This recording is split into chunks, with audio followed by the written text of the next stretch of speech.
সকালে তের আগে ঘুম ভেঙে যায়। চোখ খুলে দেখে জাঙ্কুক তাকে আষ্টে পিষ্টে জড়িয়ে ধরে ঘুমাচ্ছে।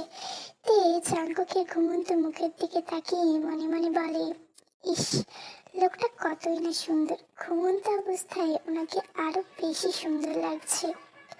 নজর দিচ্ছ?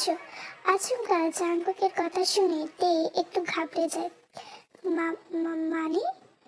এই যে এক দৃষ্টিতে আমার দিকে তাকিয়ে আছো, তাই বললাম। আমি কেন নজর দিতে যাব? আপনি ছাড়ুন, আমি উঠব। না, এখনো আমার ঘুম হয়নি। আপনার ঘুম হয়নি তো আমি কি করব? আমাকে ছাড়ুন, আমি উঠব। না, আজকের পর থেকে যতক্ষণ না আমি ঘুম থেকে উঠব ততক্ষণ তোমাকেও ঘুমাতে হবে আমার সাথে। মানে, এটা কেমন কথা? আর একটাও কথা না। এই বলে জাঙ্কুক তের গলায় মুখ গুজে দিয়ে ঘুমিয়ে পড়ে।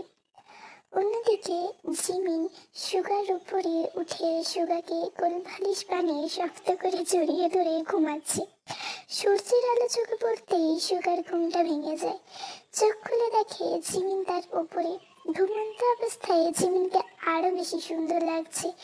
সুগা এক দৃষ্টিতে জিমিনকেই দেখছে আর মনে মনে বলছে, তুমি কবে আমাকে মন থেকে মেনে নেবে জিমিন? আমি তোমার থেকে দূরে থাকতে পারছি না। আজ তুমি আমার এতটা কাছে, তবুও আমি তোমাকে ভালোবাসতে পারছি না। সুগা এইসবে ভাবছিল, তখনই জিমিন ধীরে ধীরে চোখ খুলে। তারপর নিজের অবস্থা দেখে সঙ্গে সঙ্গে সুগার উপর থেকে সরে যায় এবং মনে মনে নিজেকে অনেক গালাগালি করতে থাকে। সুগা জিমিনের অবস্থা বুঝতে পারে, তাই সে বলে, এত লজ্জা পাওয়ার কিছু নেই। আমি তোমার পর, আমার উপর তোমার পুরো অধিকার আছে। এই বলে সুগা উঠে ওয়াশরুমে চলে যায়। কিছুক্ষণ পর সবাই মিলে একসাথে ব্রেকফাস্ট করতে বসে। তখনই আরেম বলে ওঠে, আমি আর সুবিন মিলে তোমাদের হানিমুনে যাওয়ার ব্যবস্থা করেছি। কালকে ফ্লাইট, তো তোমরা সব কিছু বুঝিয়ে নাও। হানিমুনের কথা শুনে তে আর জিমিন একসাথে চিৎকার করে বলে ওঠে, না, আমরা যাব না। আসলে তে আর জিমিন জাঙ্কুক আর সুগাকে প্রচন্ড ভয় পায়, তাই জন্য তাদের সাথে একা কোথাও যেতে চায় না। তাদের দুজনকে এইভাবে চিৎকার করতে দেখে বাড়ির সবাই অবাক হয়ে তাদের দিকে তাকায়। তে ব্যাপারটা বুঝতে পেরে বলে, আসলে আমরা চাই সবাই মিলে একসাথে ঘুরতে যেতে। তের কথা শুনে তার মা বলে উঠল, এটা কেমন কথা? আমরা কেন যাব? তোরা যা। তে তো আর কোনো কথাই বলতে পারলো না। বাধ্য হয়ে তাদেরকে রাজি হতে হয় হানিমুনে যাওয়ার জন্য। তে আর জিমিন প্যাকিং করছে আর কথা বলছে।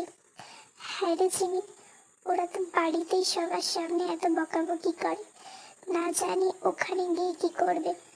আমার তো ভয়ে হাত পা ঠান্ডা হয়ে যাচ্ছে রে তে। এইভাবে গল্প করতে করতে তাদের প্যাকিং শেষ হয়।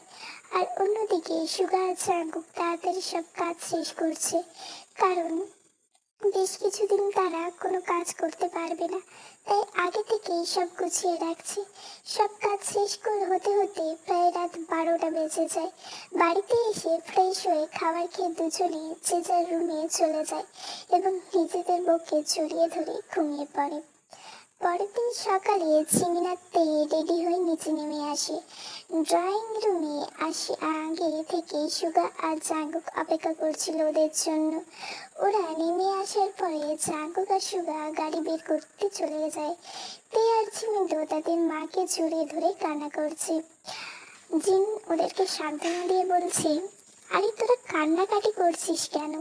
তোরা তো বেড়াতেই যাচ্ছিস, তাহলে তো আনন্দ করা উচিত, আর তোরা বোকা মেয়ের মতো কান্না করছিস। মা, কান্না কেন করবো না বলো তো?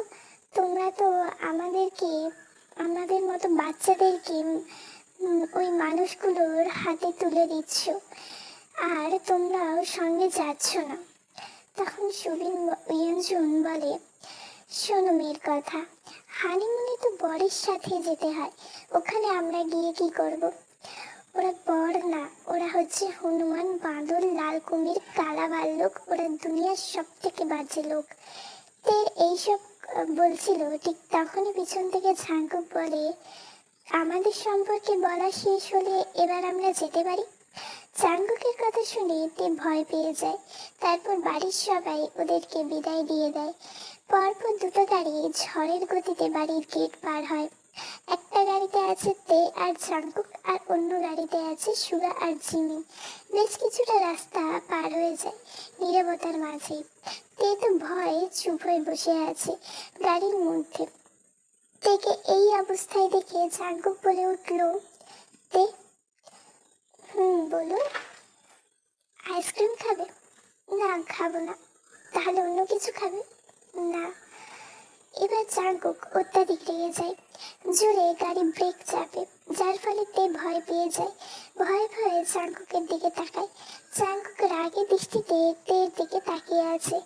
চাঙ্কুক রাগের স্বরে তেকে বলতে শুরু করে, আমি কি তোমাকে মেরেছি? কিছু কি বলেছি?